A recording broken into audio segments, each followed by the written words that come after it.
reading from Homer's epic poem, The Iliad. The Iliad. This is the start of Book 2, The Dream of Agamemnon. Now the other gods and the armed warriors on the plain slept soundly, but Zeus was wakeful, for he was thinking how to honor Achilles and destroy much people at the ships of the Achaeans. Achaeans or Danaans means Greeks. In the end, he deemed it would be best to send a lying dream to King Agamemnon. So he called one to him and said to it, "Lying dream, go to the ships of the Achaeans, into the tent of Agamemnon, and say to him word for word as I now bid you. Tell him to get the Achaeans instantly under arms, for he shall take Troy. There are no longer divided counsels among the gods. Hera has brought them to her own mind, and woe betides the Trojans."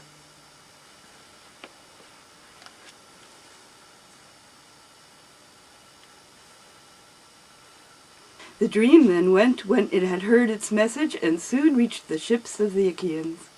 It sought Agamemnon, son of Atreus, and found him in his tent, wrapped in a profound slumber.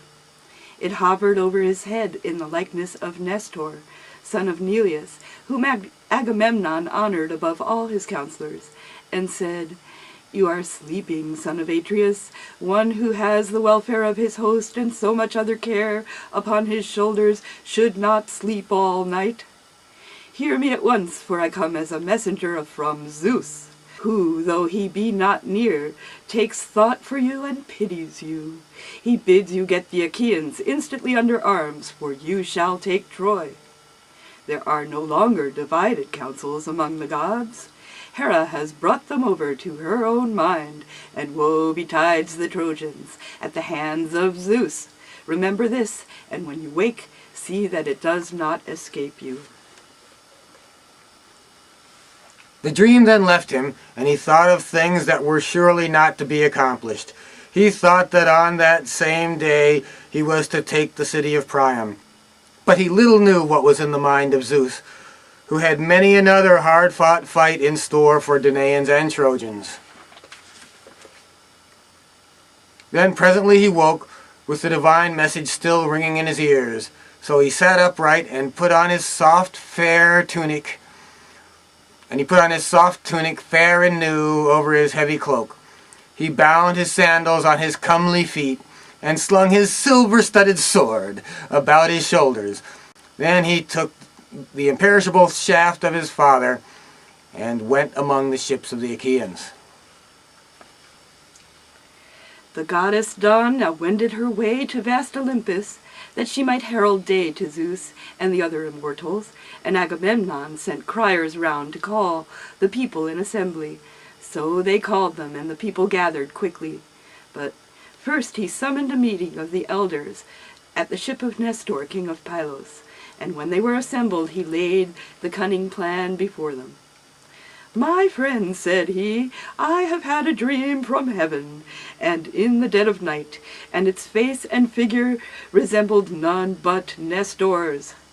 It hovered over my head and said, 'You are sleeping, son of Atreus. One who has the welfare of his host and so much other care upon his shoulders should not sleep all night.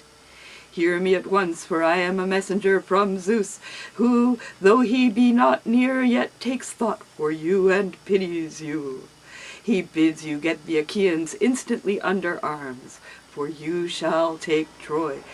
There are no longer divided counsels among the gods. Hera has brought them over to her own mind, and woe betides the Trojans at the hands of Zeus. Remember this." The dream then vanished, and I awoke. Let us now, therefore, arm the sons of the Achaeans. But it will be well that I should first sound them, and to this end I will tell them to fly with their ships. But do you others go about the host and restrain them."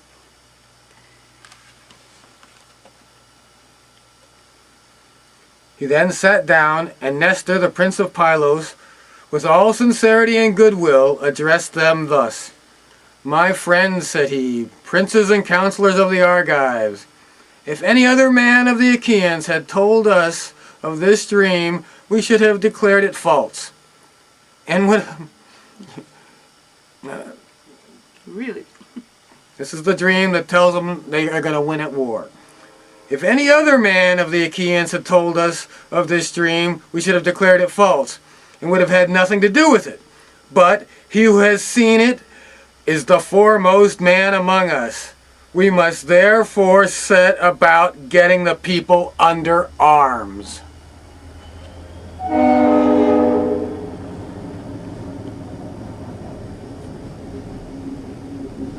Okay, so in the Odyssey, it talks about the origin of dreams. There are lying dreams and there are true dreams. The way you tell the difference is, I guess, where they come from, right? Can you talk about that?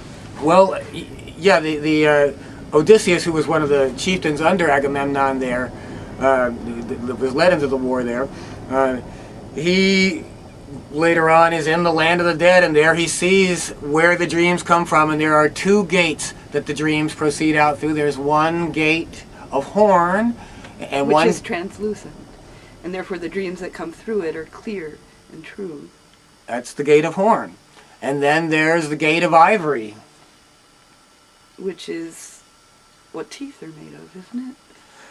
Yeah, in fact, when he meets the spirit of the dead Agamemnon, Odysseus, who had been led into this futile battle by him, says, "What were those words that came out through the gate of your teeth?" In other words, through the gate of your mouth. He's talking about lying through your teeth. He was lying through his teeth. It was a lying dream that had come through the gate of ivory. But because the king told the lying dream, it had to be true. Or at least that's what they thought back then. There's an interesting musical and literary device in the reading that we just did, and perhaps you noticed it. The chorus of the song rolls around every once in a while. And how did it go?